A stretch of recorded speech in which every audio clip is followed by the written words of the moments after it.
সর্ব ধরনের মানুষ যেখানে আসে। এবং জুমা আমাদের একটি সপ্তাহের জন্য আমাদের ঈমানকে এবং আমাদেরকে গাইড করার জন্য, আমাদের ঈমানকে রিচার্জ এবং রিজুভিনেট করার জন্য বিরাট ভূমিকা রাখে। For that reason, therefore, always Jumu'ah khutbah should be on the most contemporary, current affairs and the most important issues. For what Ummah needs to get addressed and to get advised and to be guided.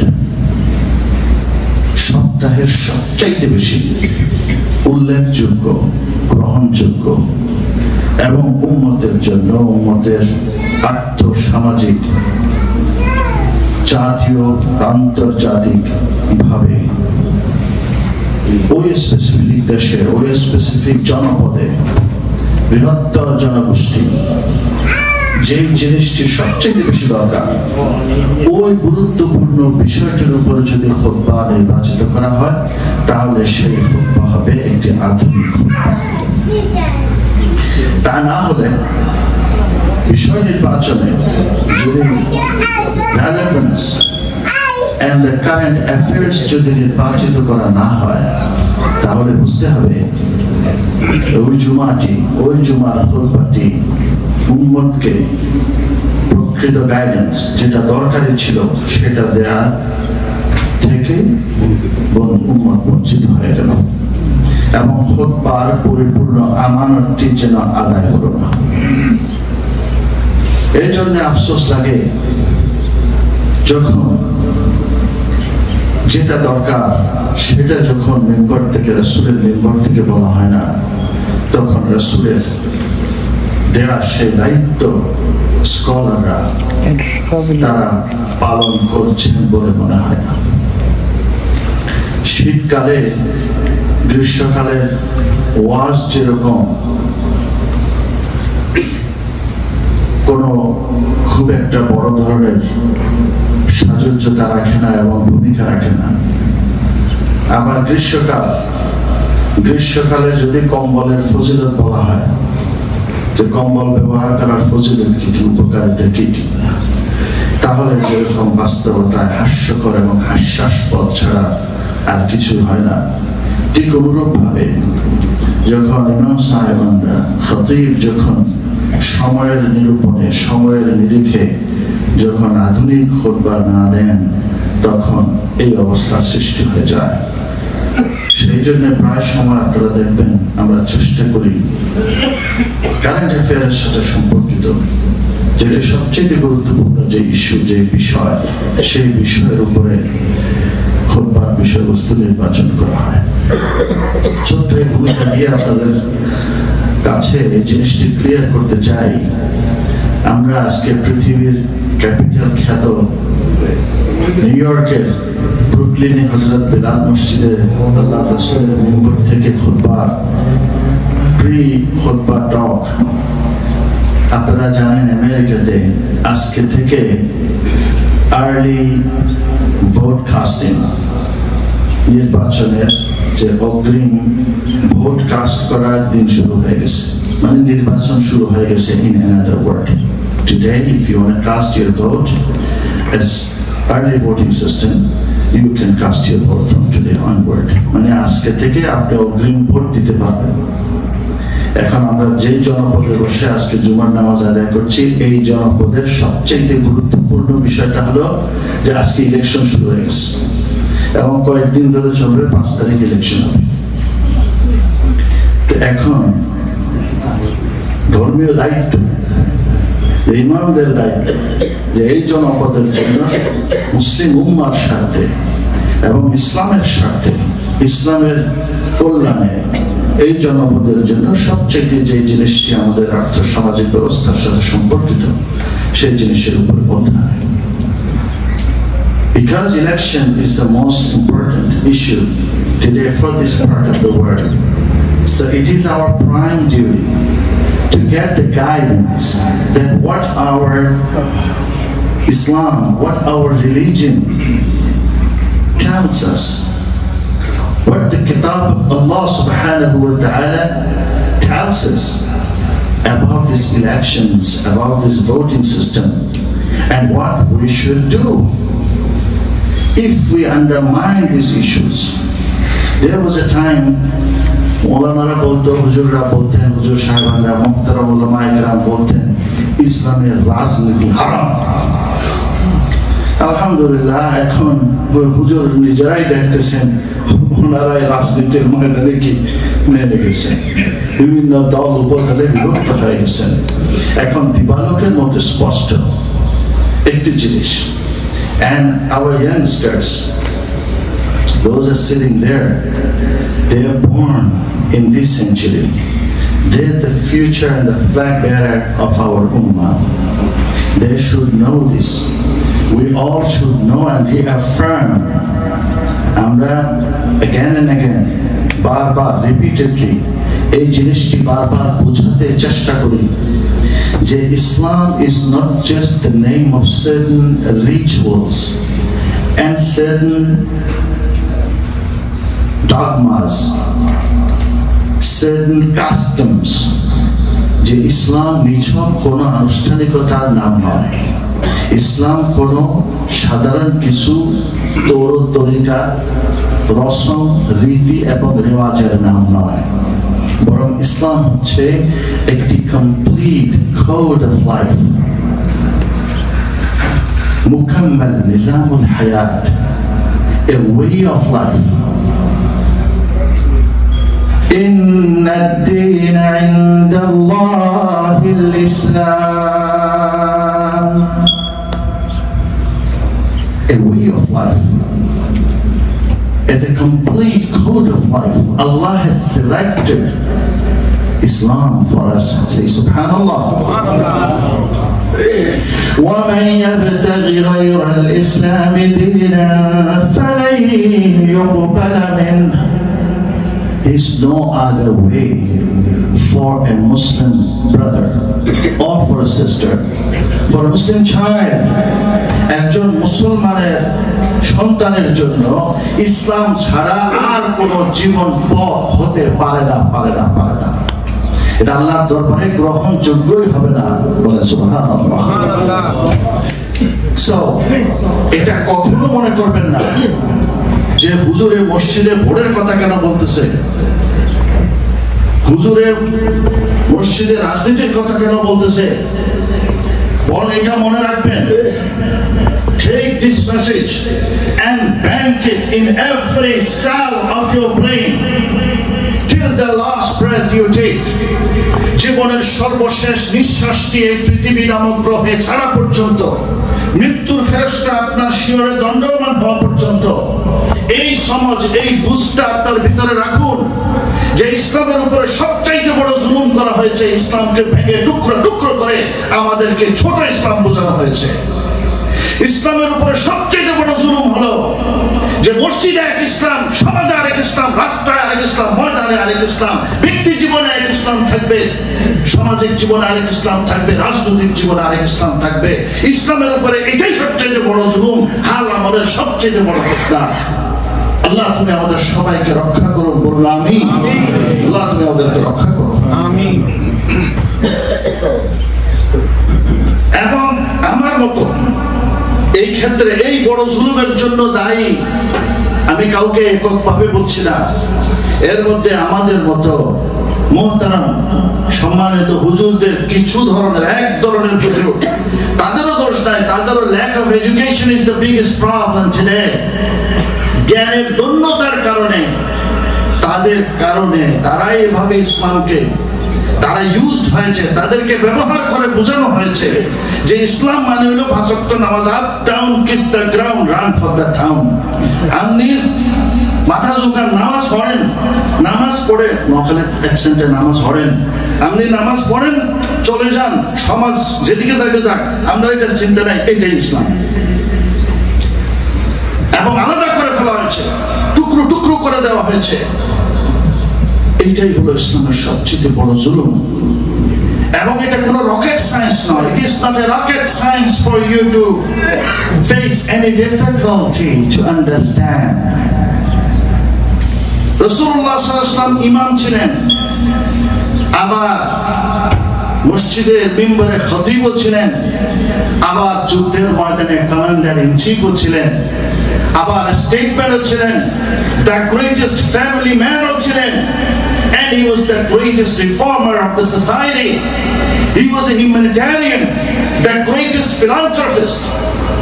একজন সামাজিক রাজনৈতিক এই পৃথিবী নামক গ্রহে সবচেয়ে বড় revolution মানবতার কল্যাণের জন্য আজ পর্যন্ত কেউ তার কাছেও যেতে পারবে না। তিনি হচ্ছেন মুহাম্মদুর রাসূলুল্লাহ সাল্লাল্লাহু আলাইহি ওয়াসাল্লাম।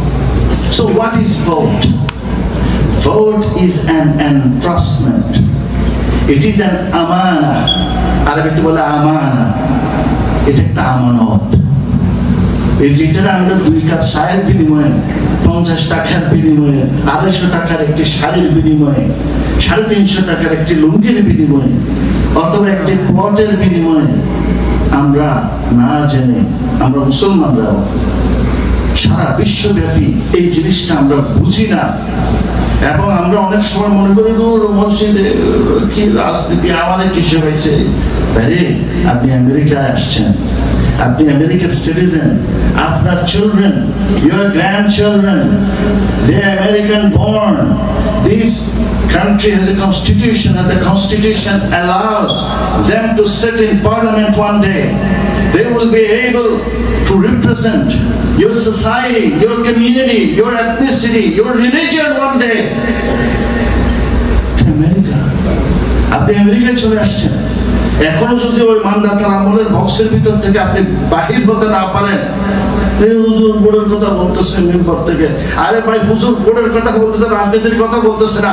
ইসলামে হ্যাঁ, ইসলামে রাজনীতি নেই, তবে কোন রাজনীতি নেই? অপরাজনীতি নেই। ইসলামে আছে কোন রাজনীতি? রাজাদিরাজ মহান আল্লাহর রাজনীতি। বলেন সুবহানাল্লাহ। ইসলাম সাম্যের কথা বলে, ইসলাম সমাজ বিনির্মাণের কথা বলে, ইসলাম মানুষের কথা বলে। রাষ্ট্র যখন আছে, মানুষ যতদিন আছে, রাষ্ট্র ততদিন থাকবে। বলেন সুবহানাল্লাহ। তো রাষ্ট্রে যদি আপনি থাকতে হয়, তাহলে রাষ্ট্রের বিধান, বিধিবিধান, রাষ্ট্রের সমাজের ন্যায় নীতি, এগুলি সব আপনাকে মানুষের সমাজবদ্ধ যে you can't live in a footset century, you can't live in the cave, you can't live isolatedly. No, you have to live in a society, you have to live in a country, you have to live in a state, and the state has certain rules and regulations. And as a Muslim, you shoulder these responsibilities. And it is Islamic. Allah subhanahu wa ta'ala has spoken about voting system in our Quran. It is our dereliction. It is our weakness. The scholars of this ummah, unknowingly, we divide in everything and anything. Unknowingly. And sometimes this unity is devastating. আমরা ছোট ছোট বিষয়গুলো নিয়ে আমরা দ্বিধা বিভক্ত, শতধা বিভক্ত, আমরা ঐক্য না। এই জন্য দেখেন না, একটা সোসাইটির নির্বাচনে আমরা এক হতে পারি না ভাই, আমরা কোন একটা ইস্যুতে আমরা এক হতে পারি না। আর তাহলে এই মুসলমান আমাদেরকে এই জন্য because of that we are divided and we will be rolled over, we will be overruled. Divide and rule, that is the strategy. আপনাকে বিভক্ত করা হবে আর আপনার উপরে আপনাকে বিভক্ত করা হবে আর আপনার উপরে শাসন করা সহজ হবে। Because when you are divided, you are weak. When you are weak, they can rule over you. As simple as that.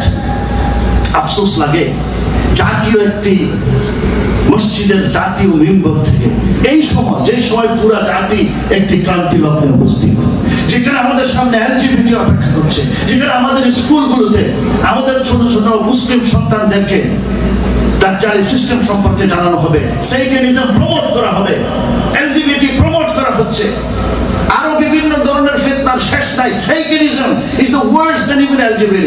Do you know about it? Do you know about it?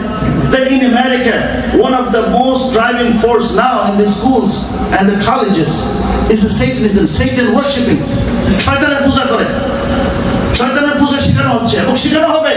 তো হবে না কেন? আপনি আর আমি তো স্কুলের একটা committee হয়, স্কুলের ইলেকশন হয়, কমিউনিটি বোর্ডের ইলেকশন হয়, সোসাইটির ইলেকশন হয়, আমাদের সব একটা সিস্টেম।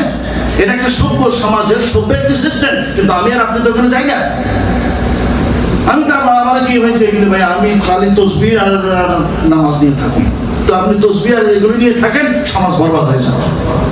এই হলো অবস্থা। If you are in the board, if you are in the council, if you are in the parliament, then you can bring change. Then you can eradicate evil. You can make possible change for your society, for your kid and kin, for your kid and kin. Who told you? এরকম ক্রান্তি লগ্নে জাতীয় মসজিদের member থেকে জুমার খুতবায় বলা হচ্ছে দাড়ি 21 দিন নিচে হইলে হারাম। ভাই ইসলামকে দাড়ির ভিতরে করে দিল এই সময়টাতে, যখন উম্মতের সবচেয়ে বেশি ইউনিটি দরকার। কার কাপড় কতটুকু লম্বা ভাই এটা মনে করেন না আবার আমি দাড়ির বিরুদ্ধে বলতেছি। Please, I am just giving you a tip of the iceberg example. দাড়ি যাদের না এরা সবাই ভালো মুসলমান না, এরা সবাই জানা হয়ে যাবে না, মুসলিম জানে। কাপড় কোথায় ভাই? আগামীকালকে থেকে ঠান্ডা শুরু হবে, 3 days, আগামী 3 দিন খুব ঠান্ডা পড়বে। সবাই একটু ভালো কাপড় চোপড় পরবেন, মানে ভালো করে কাপড় চোপড় ঢাকা নেবেন। এখন আমি যদি বলি হ্যাঁ হারাম, গোড়ালির উপরে নিঃস্ব শাক একটা হাঁটুর অর্ধেক পর্যন্ত সকলের কাপড় জন্য উঠে থাকে, তারপর মসজিদে আসবেন, তারপরে নামাজ পড়বেন, তাইলে হবে কি জানেননি? কালকে থেকে তো ঠান্ডা পড়া শুরু হবে, 2 দিন পরে আপনাকে পাওয়া যাবে অর্থোপেডিক ডিপার্টমেন্টে হসপিটালে, আপনি পড়ে আসেন। তো রসুলের হাদিস কি এভাবে বলতে? আল্লাহ রসুল এটা বলছেন। সময় বুঝতে হবে, জায়গা বুঝতে হবে, টাইম বুঝতে হবে, সিচুয়েশন বুঝতে হবে, প্রেক্ষাপট বুঝতে হবে। তাহলে আপনি কোরআন হাদিসের ব্যাখ্যাটা যথাযথভাবে আপনি বুঝবেন এবং ইমপ্লিমেন্ট করতে জানবেন। আল্লাহ রাব্বুল আলামিন ভোটের ব্যাপারে কোরআনে কি বলেছেন? সূরা নিসা, if I'm not mistaken, 58 নম্বর আয়াত। এবং প্রায় প্রতিটি জুমার খুতবাতে প্রায় সময়, অধিকাংশ সময়, বিশেষ করে eastern Asian, Bangladesh, Bharat, Pakistan, Bhutan, Nepal, India, এই এলাকার যে জুমার খুতবাগুলি দেওয়া হয় গদ বাঁধার নিয়মে। ওই যে 100 বছর আগে, 200-300 বছর আগে কে একজন লিখে গেছিল ঘুম পাড়ানির গানের মতো, ইমাম সাহেব দেখে দেখে নিউজ পড়ার মতো এটা পড়ে আর মুসল্লিরা খালি ঘুমায়। এটা হলো বড় খুতবা। আরো সুর দিয়ে বড় করে, বাহ মাশাআল্লাহ কি খুতবা যে দিল ভাই। কি বলছে? কিছু তো বুঝতে পারিনি, সুর ভালো ছিল, হুজুর শুরু করছে আর আমার ঘুম শুরু হচ্ছে। তো ওইখানে একটা প্রায় সময় শুনবেন, আমি পড়লে এটা কোরআন শরীফের আয়াত, এই জন্য একটু লিঙ্ক করে দিলাম ইতিহাসের সাথে, যাতে আপনারা মনে রাখতে পারেন। খুতবায় একটা প্রায় সময় বলা হয় সূরা নিসার আয়াত। আল্লাহ রাব্বুল আলামিন ইরশাদ করছেন, ইন্নাল্লাহা ইয়া'মুরুকুম আন তু'আদ্দুল আমানাতি ইলা আহলিহা। Indeed, it's Allah's ordinance and Allah's order. You must give your entrustment, your entrusted, your amanat, তার নির্ধারিত যথাযোগ্যভাবে তার উপযুক্ত হকদারের কাছে আমানতটা দিয়ে দেওয়ার জন্য কার অর্ডার? আল্লাহ সুবহানাল্লাহ। আল্লাহর হক, আল্লাহর হুকুম, যেটা আমরা সায়ের বিনিময়ে ভোট বিক্রি করে ফেলতেছি, ভোট করাই ভোটার বানাইছে কেন, এর জন্য ভোটটা তারা দিয়ে দিতেছি। কোথায় গেল আমাদের ব্রেইন? কোথায় গেল আমাদের কোরআনের শিক্ষা? আল্লাহ কোরআনে কি বললেন আর আমরা কি করতেছি? কোরআন কোথায়, কোরআনকে কোথায় রাখছি? কোথায় রাখার কথা ছিল? কোরআন শুধু গ্রন্থের ভিতরে থাকার জন্য আসছে? আরে আল্লাহ রসুলের জামানায় তো কোরআন গ্রন্থের ভিতরে দেওয়াই হয় না, গ্রন্থবদ্ধই তো করা হয় না। তো আবু বকর রাদিয়াল্লাহু আনহু থেকে শুরু হয়েছে। তো কোরআনটা কোথায় ছিল? কোরআনটা এই গ্রন্থের ভিতরে পড়ে থাকার জন্য আসে নাই, এই জন্য গ্রন্থবদ্ধ রসুলের জীবদ্দশায় হয়নি, বরং কোরআনটা ইমপ্লিমেন্টেশনের জন্য এসেছিল, কোরআনকে বাস্তবায়নের জন্য এসেছিল। এই জন্য রাসূলুল্লাহ সাল্লাল্লাহু আলাইহি ওয়াসাল্লামের জীবন্ত চরিত্রে এই কোরআন বাস্তবায়িত হয়েছিল। It was preserved and prescribed and it was treasured by the actions, not with the volumes. আল্লাহ রাব্বুল আলামিন সূরা আনফালের মধ্যে 27 নম্বর আয়াতে কি আল্লাহ তাআলা বলেন, يا أيها الذين آمنوا لا تخونوا الله والرسول. Oh believers, oh ইমানদাররা, খবরদার, আল্লাহর খেয়ানত করো না, আল্লাহর রাসূলের খেয়ানত করো না। وتخونوا أماناتكم, আমানতের খেয়ানত করো না, আমানতের খেয়ানত করো না। وأنتم تعلمون, যতক্ষণ পর্যন্ত তোমার ভিতরে বুঝ থাকে, জ্ঞান থাকে, যতক্ষণ ব্রেন আউট হয়ে যায়নি, ততক্ষণ পর্যন্ত আমানতের খেয়ানত একজন মুমিন করতে পারে। সূরা মুমিনুনের ৮ নম্বর আয়াতে আল্লাহ তাআলা আবার ওইদিকে ইশারা করলেন। মুমিনদের চরিত্র কি? মুমিন কারে বলে মুমিন? Who is the believer? Who is the faithful person in the light of Quran, in the light of Islamic doctrine?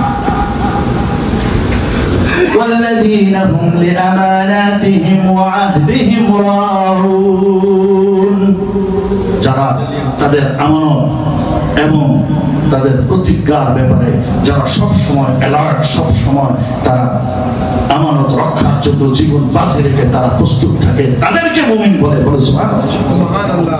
Bukhari এবং মুসলিমের মধ্যে আবু হুরায়রা রাদিয়াল্লাহু তাআলা আনহু হাদিস বর্ণনা করেন, আল্লাহর রাসূল সাল্লাল্লাহু আলাইহি ওয়াসাল্লামের প্রায় প্রতিটি খুতবা এবং বক্তব্যের মধ্যে আল্লাহর রাসূলের প্রায় প্রতিটি খুতবাতে এই হাদিসটি থাকতো, আলা ঈমান লিমান লা আমানাতা লাহু ওয়া লা দীনা লিমান লা আহদা লাহু।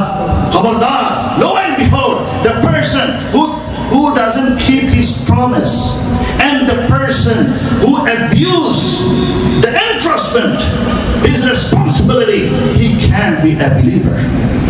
কোন ঈমান নাই যার কাছে আমানতদারিতা নাই, যে আমানতের খেয়ানত করে, আর কোন তার কাছে কোন ঈমান নাই, কোন ধর্ম নাই যে তার প্রতিজ্ঞা রক্ষা করে না। বলেন সুবহানাল্লাহ।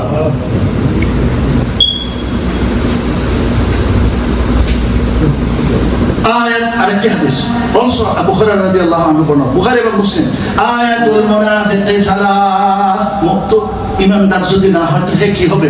আল্লাহ তাআলা, আল্লাহর হাবিব সেটার জবাব দিচ্ছেন, সে হবে মুনাফিক। তো মুনাফিকের কয়টি আলামত? আয়াতুল মুনাফিকি সালাস, the signs of hypocrite persons, the signs are three. তিনটি হচ্ছে মুনাফিকের আলামত। ইদা হাদাসা কাযিবা, যখন সে কথা বলে তার মুখ থেকে মিথ্যে ছাড়া আর কিছু বের হয় না, সে মিথ্যে কথা বলে। যারা মিথ্যাবাদী, যারা মিথ্যে কথা বলে, a liar, to tell a lie is a great sin. A mu'min, a believer can't be a liar. إذا حدث كذبا وإذا اؤتمن خانا, যখন আমানত রাখে, বাইরে একটু রাখেন, এই পয়সাটা আমার জন্য রাখেন, আস্তে করে কয়েকদিন পরে এটা কি হয়ে গেছে, হাওয়া হয়ে যায়, এটা সাপ হয়ে যায়, আর পয়সা আর বাইরে হয় না। আমানত দিয়ে দেখেন, কারোর সাথে ডিল করে দেখেন কত নম্বরের আমানতদার, কত নম্বরের ইমানদার।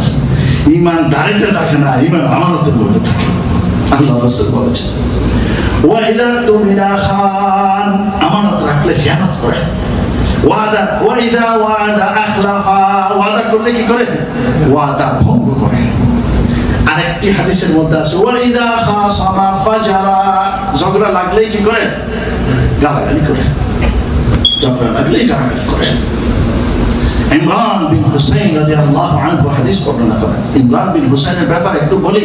দ্য প্রিন্স অফ আরেবিয়া, খায়বারের যুদ্ধের সময় ৮ম হিজরিতে প্রায় তিনি ইসলাম কবুল করেন। ইমরান বিন হুসাইন ইরাকের বসরা নগরে থাকতেন। বসরা আমরা যেতে পারি না, আমরা কুফা গেছি। তো বসরাতে ইমরান বিন হুসাইন থাকতেন। তদানীন্তন হাসান আল বসরি, গ্রেট স্কলার, তিনি বলেন, মা রাআইতু আরওয়া মিন সাহাবাতি রাসূলিল্লাহ সাল্লাল্লাহু আলাইহি ওয়াসাল্লাম ফিল বসরাতি ইল্লা মিথলা ইমরান ইবনে হুসাইন। ইমরান বিন হুসাইনের মতো আল্লাহর রাসূল সাল্লাল্লাহু আলাইহি ওয়াসাল্লামের এত বড় সাহাবী আমি বসরা শহরে আর দেখিনি। সুবহানাল্লাহ। সিয়ারু আলামিন নুবালা, বিশ্বকোষ মুসলিম উম্মার জন্য masterpiece, encyclopedia of Islamic doctrine and history. Imam Shamsuddin Zahabi, great historian and the great scientist of hadith science, he says, Imran bin Husayn হাদিসের বর্ণনাকারী রাবি সম্পর্কে কেন একটু বলতেছি, তাইলে হাদিসটার উপরে আপনাদের মহব্বত বাড়বে। হাদিস যিনি বর্ণনা করতেছেন, আপনার পর্যন্ত আল্লাহ রাসূলের কথাটা যিনি নিয়ে এসে আপনারা শুনাইতেছেন, যেরকম বিবিসি, সিএনএন, এটা হলো খবর সত্য নির্ভর করে কোন পার্টির হাদিস, কোন পার্টির খবর, সংবাদটা। তো হাদিস কোন বর্ণনাকারী বলছে, এটা বিরাট, it makes a big difference. এটা বিরাট অনেক কিছু নির্ভর করে হাদিসের বর্ণনাকারীর উপর। তো ইমাম শামসুদ্দিন জাহাবি বলতেছেন, ইমরান বিন হুসাইন আল্লাহ রাসূলের এত বড় সাহাবী ছিলেন যে রাস্তায় চলার সময় জান্নাতের ফেরেশতারা মাঝে মধ্যে এসে তার সাথে মুসাফা করতে বলে। সুবহানাল্লাহ, এত বড় সাহাবী, এত জলিল কদর, এত বড়, এত আল্লাহ রাসূলের দোয়া প্রাপ্ত সাহাবী। একদিন এরকম বসে আল্লাহ রাসূল সাল্লাল্লাহু আলাইহি ওয়াসাল্লামের কাছে সাহাবী একটা এসে বলে, ইয়া রাসূলুল্লাহ, যখন আপনার সামনে থাকি ঈমানে মনে হয় কলজাটা ভরে গেছে, মনের অজান্তেই চোখ দিয়ে টপ করে পানি বের হয়, আবার যখন ঘরে ফিরে যায় দুনিয়াদারিতে মত্ত হয়ে যায়, তখন মনে হয় ঈমান একেবারে চলে গেছে। হুজুর, এই অবস্থা কেন হয়? তা আল্লাহ রাসূল বললেন যে আমার সামনে থাকলে, আমার কথা শুনলে যেরকম ঈমানের অবস্থা সৃষ্টি হয়, এইটা তোমরা চেষ্টা করবে সাআতান সাআতান, আস্তে আস্তে, ঘন্টার পর ঘন্টা এটার উপরে সাধনা করে করে যদি এরকম রাখতে পারো, তাহলে একটা সময় এমন হবে তোমার ঈমান যখন পরিপূর্ণতা ধারণ করবে, আল্লাহর জান্নাতের ফেরেশতারা জমিনে এসে তোমার সাথে মুসাফা করবে। ইমরান বিন হুসাইনের মাথায় এটা ঢুকে গেল। উনি বললো যে ভাইজি, ফেরেশতাদের সাথে মুসাফা না করুন, সারা ছুটতে হবে। এই রাসূলের এই কথা ওনার কলিজার মধ্যে তীরের মতো লেগে গেল, সাধনায় লেগে গেলেন। আর একটা সময় এমন আসলো যে উনি রাস্তা দিয়ে হাঁটতেন, সালাম আসতো, চতুর্দিকে ফিরে তাকানে আর সালাম দেয় কেনা, সালাম কে দেয়, কাউরে দেখতেন না। পরবর্তীতে জানা গেল যে আল্লাহ ফেরেশতারা তাকে সালাম দিতে বলে। সুবহানাল্লাহ। ওয়া কানাতিল মালাইকাতু তুসাল্লিমু আলাইহি, ফেরেশতারা সালাম দিত। যেদিন দুনিয়া থেকে ইন্তেকাল করতেছেন, মুতাররিফ বিন আব্দুল্লাহ সাথে ছিলেন।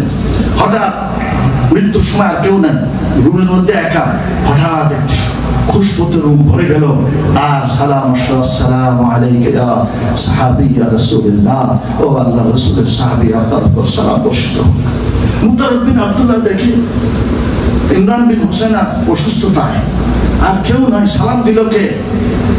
আল্লাহর জান্নাতের ফেরেশতা ছাড়া তার কেউ হতে পারে না। রাসূলের কথা মনে পড়ে গেল। ইমরান বিন হুসাইন রাদিয়াল্লাহু বলছে, ভাইরে, যদি মরে যায়, মরার পরে কাউরে বলিও, আর যদি বেঁচে যায় তাহলে কাউরে বলিও। সুবহানাল্লাহ, কত সিনসিয়ার ছিলেন যে চাইতেন না মানুষ জানুক। 30 বছর ধরে অনবরত কষ্ট ভুগেছেন, 30 বছর পর্যন্ত অসুস্থ ছিলেন, কোনদিন উফ বলে নাই।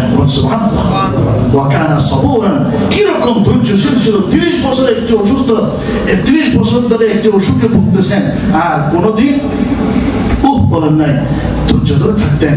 আর আল্লাহ রাসূলের এরকম সাহাবী, তিনি হাদিস বর্ণনা করছেন। রাসূলুল্লাহ সাল্লাল্লাহু আলাইহি ওয়াসাল্লাম ইরশাদ করছেন, বুখারী এবং মুসলিম টুগেদার নারেটেড দিস অথেন্টিক হাদিস। قال رسول الله صلى الله عليه وسلم خير الناس قرني, সর্বোত্তম মানুষ আমার জামানার মানুষ, মানে আমার সাহাবীরা। ثم الذين يلونهم, এরপরে হলো যারা তারপরে জেনারেশন। ثم الذين يلونهم, এরপরের জেনারেশন, তারা হলো সর্বোত্তম মানুষ। তারপর বলতেছেন ثم يأتي عليكم قوم, এরপরে এমন জাতি, মুসলমানদের অবস্থা কিরকম হবে দেখেন। আল্লাহ রাসূল 1400 বছর আগে বলে গেছেন, এমন একটি জাতি আসবে, ইয়াশহাদুনা ওয়া লা ইস্তাশহাদুন, সাক্ষী দিবে, সাক্ষীর গুরুত্ব সম্পর্কে কিছুই জানবে না, মিথ্যা সাক্ষী দিবে, এবং সাক্ষীর হক আদায় না করে সাক্ষী দিবে। বলেন নাউযুবিল্লাহ। ইয়াখুনুনা ওয়া লা ইউতামানুন, খেয়ানত করা শুরু করবে, আর আমানতদারিতা দুনিয়া থেকে উঠে যাবে। খেয়ানত করবে, আমানতদারি থাকবে না। ইয়ানজুরুনা ওয়া লা ইউফুন, প্রতিজ্ঞা করবে, এটা করে দিব, ওটা করে দিব, এটা করে দিব, কিন্তু কোনটাই কি করবে না। ওয়াদা করবে, ওয়াদা খিলাফ করবে, ওয়াদা খিলাফ করবে। এই ধরনের অবস্থা চলে আসবে। তো তাযহারু ফীহি মুসলিমান, যখন দেখবে ম্যাস অফ দ্য উম্মাহ, মেজরিটি অফ দ্য মুসলিম উম্মাহ এই চরিত্রের মধ্যে পড়ে যাবে, তখন বুঝে নিবে আযাব। তাযহারু ফীহি মুসলিমান মানে চর্বি, মানে এক্সেসিভ চর্বি, মারাত্মক ধরনের চর্বি মানুষকে যেরকম মারে দিবে, হার্ট অ্যাটাক দিবে, ঠিক আল্লাহ রাসূল বলতেছেন যে এমন হার্ট অ্যাটাকের মাত্রা বেড়ে যাবে, স্ট্রোকের মাত্রা বেড়ে যাবে। চর্বি নরমালি চর্বির সমস্যা না, কিন্তু এক্সেসিভ চর্বি যেটা ক্ষতিকারক চর্বি, এটা আযাব হয়ে এই উম্মতের উপরে চড়াও হবে। মানুষ হার্ট অ্যাটাকে বেশি মরবে, তখন স্ট্রোক হয়ে মানুষ বেশি মরবে, যখন তোমরা দেখবে মানুষ আমানত সম্পর্কে কি করবে, আমানতের খেয়ানত করবে, মিথ্যা সাক্ষী দিবে, ওয়াদা করে প্রতিজ্ঞা করে সেটা কি করবে, প্রতিজ্ঞা ভঙ্গ করবে। আরে আমানত এটা অনেক বড় জিনিস। সূরা আহজাব আল্লাহ তাআলা বলেন, ইন্না আরাদনাল আমানাতা আলাস সামাওয়াতি ওয়াল আরদ ওয়াল জিবাল ফাআবাইনা আন ইয়াহমিলনাহা ওয়া আশফাকনা মিনহা ওয়া হামালাহাল ইনসান ইন্নাহু কানা যালুমান জাহুলা। আমি তো এই আমানতটাকে আসমানকে দিতে চেয়েছিলাম, জমিনকে দিতে চেয়েছিলাম, পাহাড়কে দিতে চেয়েছিলাম, তারা অস্বীকার করেছে। আর আমি তোমাদেরকে এই আমানত দিয়ে দিলাম, তোমাদেরকে কোরআন দিলাম। আজ সেই কোরআন দিয়ে তো তোমরা জীবন পরিচালনা করো না, কোরআন দিয়ে তোমরা জীবনটাকে সাজাও না, ঘরটাকে সাজাতে চাও না, সমাজটাকে সাজাতে চাও না। ইন্নাহু কানা যালুমা, তোমরা জালিম নও, তোমরা হলো জালুম, সুপার ডিগ্রি অফ জালিম। তোমাদের উপর আর কেউ বড় জালিম হতে পারে না। وقال الرسول কিয়ামতের দিন দাঁড়ায় যাবে, ইন্না কওমি ইত্তাখাযু হাযাল কুরআন মাহজুরা। আমার কওম এই কোরআনকে পৃষ্ঠ প্রদর্শন করেছে, কোরআনের পিছনে ঠেলে দিয়েছে, কোরআনকে পিছনে ফেলে দিয়েছে, ফিটের পিছনে মেরে দিয়েছে কোরআনকে। They throw this book behind their back. আচ্ছা, এরা কারা, কাদের কথা বলা হচ্ছে? মক্কার কাফেররা। তো কেমনে কাফেররা হবে? কাফেরদের উপরে কি কোরআন আসছিল? কোরআন কাদের উপর আসছে? তো সাহাবীরা কি এটার পৃষ্ঠ প্রদর্শন করছে? না, তারা তো পৃষ্ঠ প্রদর্শন জীবন দিয়ে এই কোরআনকে কি করছে? কোরআনের জন্য জীবন দিয়ে দিয়েছে, রক্তের বন্য বহাই দিয়েছে, জীবন দিয়ে দিয়েছে, সবকিছু কোরবান করেছে এই কোরআনের জন্য। তাহলে বাকি রইল কারা? আমরা। আমাদের কথা বলা হচ্ছে, আমাদের কথা বলা হচ্ছে। এই কোরআনকে জুজদানের ভিতরে রেখে সকাল সন্ধ্যার সময় দিয়ে থাকের মধ্যে রেখে এক রমজান চলে গেলে আরেক রমজানের আগে বাইর করার জন্য, ধূপবালি পরিষ্কার করার জন্য আল্লাহ তাআলা কোরআনটা দেয়। We have time for WhatsApp, we have time for Facebook, we have time for Instagram, we have time for YouTube, we have time for everything. But when last seen? Facebook last seen 2 minutes ago, WhatsApp last seen 3 seconds ago, Instagram last seen 30 seconds ago. Quran, you got the time for Facebook. What about the book of Allah? What about the book of Allah? When last seen? Last Ramadan. When are you going to see again this Ramadan? That's it. For that Quran came. When are you going to implement? When are you going to learn? When are you going to understand? This is the time. Election এসেছে, এই কোরআনে এটার দিক নির্দেশনা দেওয়া হয়েছে যে আপনারা এঙ্গেজ হবেন, বসে থাকবেন না। ওই ইমানদারদের আমলের চিন্তা ব্রেক থেকে ঝেড়ে ফেলে দেন। আমেরিকাতে এসেছেন, আমেরিকার সিটিজেন হয়েছেন, এই আমেরিকার দেশের জাতীয় একটি দায়িত্ব। Your vote is your voice, your vote is your strength, your participation. 4.5 million Muslim ummah. There are many states the Muslims can even turn, they can make a great impact. So it's your duty. যাকে আপনি ভালো মনে করেন। এখন আপনি বলবেন হুজুর সবটা খারাপ, এটাও খারাপ, আমি কোনো দিকে যাইতাম না। জি, আপনি কোনো দিকে যাবেন না, কাকে আপনি ভোট দিবেন আমরা সেটা বলি না, কিন্তু কোরআন হাদিসের অনুযায়ী মসজিদের মিম্বর থেকে এই গাইডেন্সটা আমরা দেই যে আপনি আপনার ভোটের জন্য যান।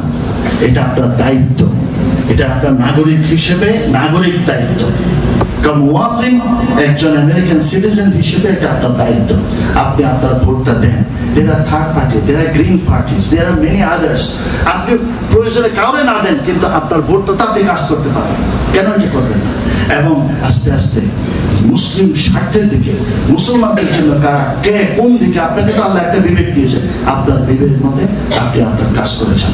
এই দেশকে যেহেতু আল্লাহ তাআলা আমাদের তাকদীরে এই দেশ লিখেছেন, এই দেশের প্রতি আমরা দায়বদ্ধ।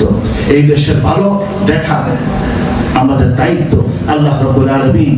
এবং ইনশাআল্লাহ আগামীতে আমরা এই দেশকে বাহুবল দিয়ে জয় করতে পারবো না এবং করতে হবেও না।